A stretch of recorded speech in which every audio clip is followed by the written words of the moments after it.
So, of course, the Conservative government have a real kind of hate for trans people at the moment. They want to use this as a political weapon to be able to fight their battles in the absence of real policy that actually benefits anybody, in the absence of any kind of strategy that they have of being able to win people over in economic terms coming up to the next election.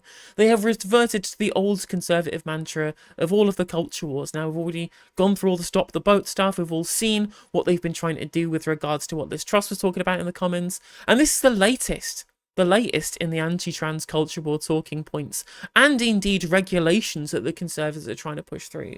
Now, what they're describing this as, specifically, is the idea of gender-neutral bathrooms being banned. So whenever the legislation is supposed to work like this, in new restaurants and communal areas, there must be men's and women's toilets.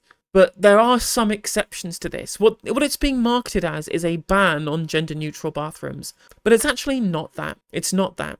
So this is what Maria Caulfield had to say about the legislation on Sky News this morning. You also want to talk about what you hope will also be a vote winner this morning. Yes, so absolutely. So we're announcing this morning our plans around making sure that any future public spaces for toilets are single-sex space. This is a particular issue for women. Polling shows that women who use those mixed-sex toilets, about 60% feel very uncomfortable in doing so. So having protected single-sex spaces for women going forward will bring legislation forward to enable that to happen. You know, may seem like a small issue, but actually it's really important to women. And when we've done our consultation, about 80% of people support this change. And it's a part of a wider narrative. It's important to remember as well, like I don't doubt the data that they've got there. I really don't doubt that at all. Specifically because consultations are voluntary. People go to the government saying that they want to answer the consultation and then they breach that data. It's not like a poll where it's a randomized sample of people that you then stratify based upon what the population looks like so that you can extrapolate it outwards. It's people saying, I have a pet issue and I want to contact the government about it. So when they say we've had a consultation at 80% support, that doesn't really tell you much other than there were a bunch of people who wanted to contact the government to say that they supported it, which is not nothing. That's not an irrelevant data point, but it's not the same as saying 81% of people in the country, when polled, approve single-sex bathrooms, for example. And also it depends on how you answer the question or how you ask the question, for example. Like, when you look at the consultation that we looked at on stream the other day around the disability welfare reforms, they were specifically wording their questions to get the answers that they wanted, and it's very easy to do that. And so you would assume that they would have done that with this consultation as well. And then they just say, well, it's about single-sex bathrooms or banning gender-neutral spaces, therefore it's absolutely fine to just tailor our questions to ensure we get the answers that we want. And of course, they may not even mention the idea that trans women might be using these spaces. Even under the current Equality Act, we have provision for single-sex spaces. Trans women can currently access those, but even under the Equality Act, there are certain spaces where it is up to the judgment of the people who own the space as to whether they want to allow trans people into those spaces. For example, women's refuges are one of those spaces where people can say, well, we don't want to have trans people here. But again, it's usually on a case-by-case basis rather than a blanket ban or anything like that. But that's the current provisions that we already have under the Equality Act. That we have about supporting women. We've just published our NHS constitution, again, protecting same-sex spaces in hospitals, enabling women to be able to ask the people of the same biological sex to care for them, to carry out investigations. We want to make sure that women feel safe in the public space, and there is no doubt that this is something that women have been asking for quite a long time. Maria Caulfield joining us this morning. Interesting, on the other programme that I saw that wasn't Sky, they actually had some pushback here. I think it might have been from Ed Balls of all people, saying that, well, what about the gender-neutral bathrooms in your house? Are you going to be banning those as well? Which, under the regulations, they wouldn't be. Because I was looking at the regulations, and the things that they actually ban are not actually single-sex toilets necessarily. It's not single-sex toilets that they're banning. Because, for example, small cafes, small restaurants, small public areas normally will just have a single gender-neutral toilet that you can use. They only have the one toilet, or they'll have two. There'll be individual stalls, and then you just use it regardless of your gender because it's a single stall. And the current legislation that they say they want to pass allows for both of these things. They allow for both of these things. What they specifically ban, because they don't ban single stalls where there are individual sinks within the stall. They don't ban the idea that you just have a bunch of single stalls and then separated sinks for hand washing. What it explicitly bans is multiple gender or gender neutral hand washing areas. That's it. That's what this bans. It's gender neutral sinks that they're banning, not gender neutral toilets. Because again, most of these places just have single cubicles, which is obviously the way that we should do it. Again, they probably would want to legislate having multiple cubicles and then just slapping a gendered sign on the front of the door. Now, remember, this is what Kemi Badenoch did at her pitch for Conservative leader in 2022. They had 2 single-stall gender-neutral bathrooms with internal sinks in the venue she was using to announce her leadership pitch, and then just wrote men and women in paper on the doors for no extra utility other than, look how much I can vice signal about how much I hate trans people.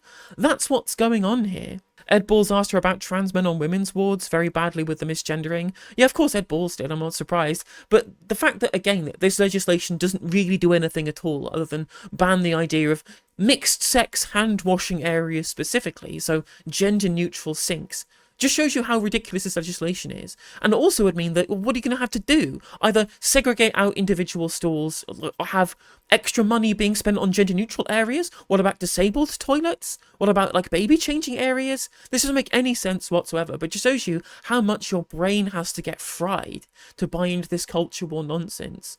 But of course, again, what it also shows you, it genuinely, these are unserious people who know that they can't win on how they've actually managed the country, that they have to spark some kind of moral panic about lose to think that they can angle towards a general election victory. Of course, it won't even work. And of course, as Lana Pierce points out in chat, the people who moan about gender-neutral toilets actually don't even care about them. GB News, for example, as you've pointed out, whilst having their own gender-neutral bathrooms, at the same time as having reams and reams and reams of their own content, specifically about talking about how mad it is that there are gender neutral spaces, or even that trans people exist in front of them.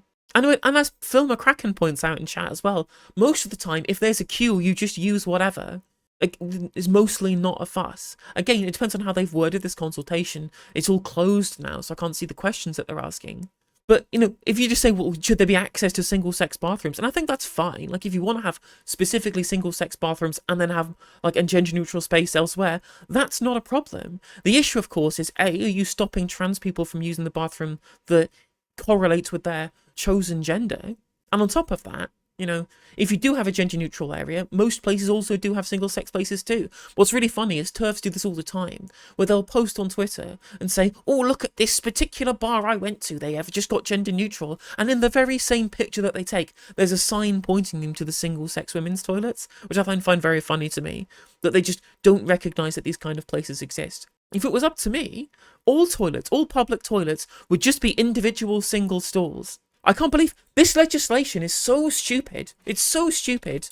I even agreed with Tom Harwood about something. I genuinely agreed with Tom Harwood about a political issue. That's how ridiculous this has gotten. So this is his tweet about the situation. Buy shares in companies that sell the tiny, unusable, in-cubicle sinks that are about to proliferate across every business in Britain thanks to this mad red tape. And yeah, absolutely. That's literally 100% true. People are going to have to buy extra sinks for no reason, because the idea of gender-neutral sinks has been banned now. Unless, of course, it's an individual gender-neutral sink in a toilet that is gender-neutral, rather than in a gender-neutral hand-washing area. As you say, single toilet in a cafe permitted. Room with multiple toilets, cubicles inside, okay, as long as each toilet has its own hand-washing. Room with multiple toilet cubicles inside, but shared hand-washing, not okay. That is the long and short of what this legislation is talking about. At the same time, the Tories will tell the SNP to stop focusing on gender politics. Well, that's again the big irony that I've talked about on stream 1,000 times now, Andrew, where right-wingers who are obsessed with the trans stuff will say everybody else is obsessed. Well, I hate how woke everything is. Now people are obsessed with, gender issues. I'm like, no, we're all sorted with that. We all got round that like 5 years ago. We're fine with it. We have more pressing concerns. You're the one who is obsessed with trans people. You're the one who has identity politics on the brain. We're the ones talking about taxing the rich and having proper fiscal policy. You're the one getting mad about bathrooms. The consultation for the SNP gender recognition reform was ages ago. It started 6 years ago. And it's only now that the Tories are kicking up a fuss about it, because they're the ones who genuinely care. Everybody else moved on. And whilst other people have real concerns, they're getting mad about toilets and then trying to say that somebody else is obsessed with the culture issues. No, it's always the Conservatives. There's this big lie that people tell that the left are the ones who care about culture war issues. When I actually speak to Tories on the ground, Tory members of the Conservative Party, it's all culture. It's all, there are too many Muslims. We're losing our sense of national heritage. Whatever, you can think that if you want. You can think that it undermines the cultural cohesions of our communities if we have too many foreigners coming in. It's not true, but you can think that. And you can also disagree with trans people existing, and that's not the broader consensus around the public, though. But they're all obsessed with this. You ask them about their economic desires, and they're like, don't know, there's more freedom, I guess. But when you talk to leftists, I'm like, no, we predominantly care about the economy. El numero uno, leftist of all time, Mr. Karl Marx himself, was a political economist. Of course the left cares more about economics than they do about social issues. We have just, created a consensus that we all believe around social issues that we've just agreed upon already, and that's fine. That's gone. That's old news. Whereas economic policy, that continually develops. And of course, the right-wingers, the right whingers, as you call them, indeed, Lana, they are the ones who are the real biggest snowflakes, getting mad, literally mad about toilets and sinks, whilst the country falls apart around them, whilst school roofs collapse, whilst the NHS waiting list sits at millions and millions of people. The sinks. We cannot have any gender-neutral sinks. Ridiculous. Hey there, if you enjoyed the video, make sure that you like and leave a comment. That helps the video out in the algorithm. If you subscribe and ring the bell, it'll let you know when I go live. I stream every day on YouTube and Twitch. You can also follow all of my socials down in the description. And if you want to support me in a more financial manner, there's a join button for memberships. It's just 99p to be a member on YouTube, as well as a Patreon, and there's some merch there as well. And hopefully I'll catch you on the next video. Take care.